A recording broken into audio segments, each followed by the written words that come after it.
Welcome today for a week 12 in 365 days with self-discipline. Today, we are diving into a fundamental principle of success, identifying your resources. Many people believe they lack what they need to achieve their goals. They think they need more money, more time, better connections, or special circumstances. But what if I told you that, right now, you already have access to far more resources than you realize? The key to moving forward is not waiting for the perfect conditions, but recognizing and maximizing what you already have. This session will challenge you to rethink your limitations, take inventory of your hidden assets, and leverage your existing resources in ways you never imagined. Get ready to change how you perceive your potential. Why identifying your resources is critical. 1. You have more than you think. Most people underestimate their own resources. They focus on scarcity instead of abundance. The truth is, whether it's skills, knowledge, networks, or even mindset, you already possess assets that can help you make progress. Reflection question. Right now, if you had to list 5 resources at your disposal without thinking too hard, what would they be?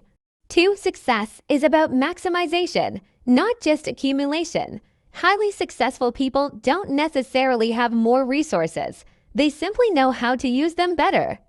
They extract maximum value from what they have. Example, a self-made entrepreneur might start with no money but leverages knowledge, persistence, and relationships to build a thriving business. The 4 core types of resources. To systematically identify your resources, let's break them down into 4 categories. 1. Internal resources. The power within you. These are the intangible assets that exist within you, your mindset, skills, experiences, and emotional resilience. Your skills and talents. What are you naturally good at? What have you learned over the years that you can monetize or leverage? Your knowledge. What insights or information do you have that others don't? Your experiences. Have you overcome a tough situation before? How did you do it? Your discipline and work ethic. Are you consistent in your efforts? Personal insight. I used to think that success required external advantages, money, connections, or luck. But I realized that my greatest resource was my ability to learn and adapt. No matter what situation I faced, I could always acquire the knowledge or skills needed to overcome it. Action step. Write down 3 skills or strengths you already possess that you can use to your advantage. 2. External resources. What you have around you. External resources include the tangible and intangible assets in your environment. Your network. Who do you know that can help or guide you? Your access to information. The internet, books, and courses provide knowledge that past generations never had. Your time, even limited time, if used efficiently, is a powerful resource. Your physical assets. Your phone, laptop, workspace, whatever tools you have access to can be leveraged. Example, a writer who lacks money to publish a book can use free resources like self-publishing platforms, social media for marketing, and online communities for support. Reflection question. What are 3 external resources you have right now that could help you move forward? 3. Financial resources. Money, no matter how small.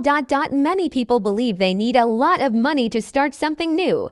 But financial resources aren't just about having cash, they're about knowing how to manage and invest it wisely. Budgeting wisely. Where can you cut unnecessary expenses to redirect funds toward your goal? Leveraging small investments, even small amounts of money, when used strategically, can create massive results over time. Monetizing what you have. Can you turn a skill into a side income? Example, an artist who wants to start selling their work but lacks funds can use free digital platforms to showcase and sell their art instead of waiting for a gallery opportunity. Action step. Think about your financial situation differently. What small steps can you take to use your financial resources more effectively? 4. Psychological resources. Your mindset as a superpower. Your mindset is the ultimate determinant of how you use all other resources. If you have the right perspective, even limited resources can be maximized. The ability to learn. No resource is more valuable than the ability to acquire knowledge and skills. Resilience. Can you push forward even when faced with setbacks? Problem-solving skills. Instead of focusing on obstacles, train yourself to seek solutions. Personal insight. One of the biggest shifts I made in my life was training myself to see problems as challenges rather than barriers.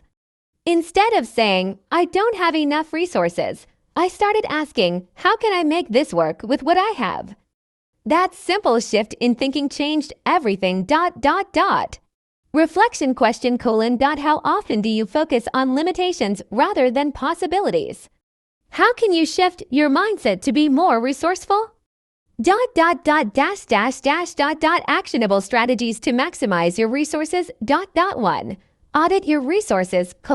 Take inventory of everything available to you. You might be surprised at how much you actually have. Action step: make a list of all your skills, contacts, tools, and knowledge. Keep adding to this list over time. 2. Learn to barter and collaborate. You may not have money, but do you have skills that you can exchange with others? Networking and collaboration can unlock resources you didn't even know were available. Example: a photographer who wants to build a portfolio can offer free shoots to influencers in exchange for exposure. 3. Adopt a growth-oriented mindset. Instead of saying, I can't do this because I don't have X, ask, how can I make this work with what I have? 4. Use constraints to your advantage. Limitations force creativity. Some of the most successful companies and individuals started with minimal resources but thrived because they had to innovate. Example: Apple started in a garage with very limited funding, but their constraints forced them to be hyper-focused. Closing thoughts: you already have more than you think. The problem is not a lack of resources, but a lack of resourcefulness. As we wrap up today's session, I challenge you to shift your focus from what you lack to what you do have. Take inventory of your internal, external, financial, and psychological resources. Ask yourself how you can maximize them. The difference between those who succeed and those who don't isn't access to resources, it's the mindset and discipline to use what they have effectively. Thank you for joining me for day 4 of week 12 in 365 days with self-discipline. Now take action. Start seeing yourself as a resourceful, capable individual. You have everything you need to begin. Welcome to day 5 of week 12 in 365 days with self-discipline. Today's lesson is titled An Extreme Fire, a metaphor for how we handle high pressure, high stress situations. We single quotes have all been in moments where life feels like an inferno and everything seems to be burning down around us, and we're pushed to our limits. How do we react in these moments? Do we panic, break down, and let the fire consume us? Or do we embrace the challenge, using the flames to forge ourselves into something stronger? This session will push you to think deeply about how you respond to adversity. We'll explore how extreme pressure reveals your true character, why resilience is a trained skill, and how to develop the kind of mental toughness that thrives in chaos. Get ready to reshape the way you handle life's hardest moments. Fire as a metaphor for life's challenges. 1. The heat reveals your true self. In metallurgy, extreme heat is used to purify and strengthen metals. Impurities are burned away, leaving behind only what is strong and resilient. The same principle applies to human beings. Pressure exposes weaknesses, but also presents the opportunity to grow stronger. Example: Think about a time in your life when you faced extreme stress. How did you react? Did you panic, or did you use the moment to grow? Reflection question: If a crisis happened right now, how prepared would you be emotionally and mentally? 2. Resilience is a trained skill. Many people think resilience is something you either have or you don't, but in reality, it's a skill that can be developed just like endurance in physical training. Personal insight: There was a time when I used to crumble under pressure. When things didn't go my way, I felt overwhelmed. But over time, I realized that every moment of struggle was a training session for my mind. The more I faced adversity, the more I became immune to fear and panic. Action step: the next time you face a difficult situation, instead of immediately reacting, pause. Observe your thoughts, decide how you want to respond, rather than being controlled by emotion. How to survive the fire and come out stronger. 1. Control your internal fire before facing the external one. When you're under extreme stress, your mind races, your heart pounds, and your emotions spiral. If you don't have control over your internal reactions, external chaos will break you. Techniques to master internal fire. Breathing exercises. Slow, deep breaths activate the parasympathetic nervous system and calm the mind. Mindfulness under pressure. Learn to observe stress without being consumed by it. Reframe the situation. Instead of saying, "Why is this happening to me?" ask, "What is this teaching me?" Example: Navy SEALs use a technique called box breathing, a structured method of controlled breathing that helps them remain calm in the most extreme combat situations. If elite soldiers can remain focused under gunfire, you can certainly learn to manage stress in your daily life. Action step: the next time you feel overwhelmed, take a minute to practice controlled breathing before reacting. 2. Understand that fire is a necessary part of growth. People often try to avoid pain and hardship, but these are the very things that shape us. No great leader, entrepreneur, or athlete has ever reached the top without enduring intense trials. Example: Michael Jordan was cut from his high school basketball team but used that setback as fuel to become the greatest player of all time. Oprah Winfrey was fired from her first TV job and told she wasn't fit for television.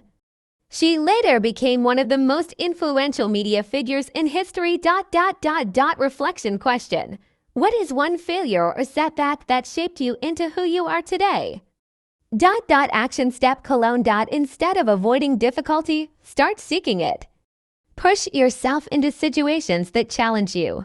3. Develop an unshakable mindset in the midst of the fire. The way you think about hardship determines whether you survive or thrive. The 2 types of mindsets under pressure: the victim mindset believes that life is unfair and external circumstances dictate success. The warrior mindset sees every hardship as a test, a lesson, and an opportunity for growth. Personal insight: I once faced a major financial crisis that left me feeling completely powerless. But instead of giving in to fear, I made a decision. I will not let this break me. That single thought shifted everything. I worked harder, found creative solutions, and eventually turned my situation around. It was proof that mindset alone can change the course of your life. Action step: the next time you catch yourself thinking like a victim, reframe your mindset. Ask, what lesson is hidden in this challenge? 4. Fire is temporary, but strength is permanent. No matter how intense a storm, it will eventually pass. The key is to endure long enough to make it to the other side. Remember these 3 truths: pain is temporary, but quitting lasts forever. The fire you endure today will become your strength tomorrow. No challenge lasts forever if you persist. You will overcome it. Example: Nelson Mandela spent 27 years in prison but emerged as a leader who transformed the nation. J.K. Rowling faced multiple rejections before Harry Potter became a global phenomenon. These stories are proof. If you can endure the fire, you can emerge as something greater. Action step: when facing a challenge, remind yourself, this will pass. I just need to keep going. Final takeaways: the fire is your training ground. As we wrap up today's session, I want to leave you with one powerful truth. Adversity doesn't break you. It reveals you. Pressure is not something to fear, it's something to embrace. Hardship is a test of character. The stronger you become, the less the fire can touch you. Every great person you admire has walked through fire and emerged stronger. You can. So the next time life throws you into the flames, remember, you are not being burned. You are being forged into something greater. Thank you for joining me for day 5 of week 12 in 365 days with self-discipline. Now go forward with the mindset of a warrior ready to face the fire, embrace the challenge, and emerge stronger than ever.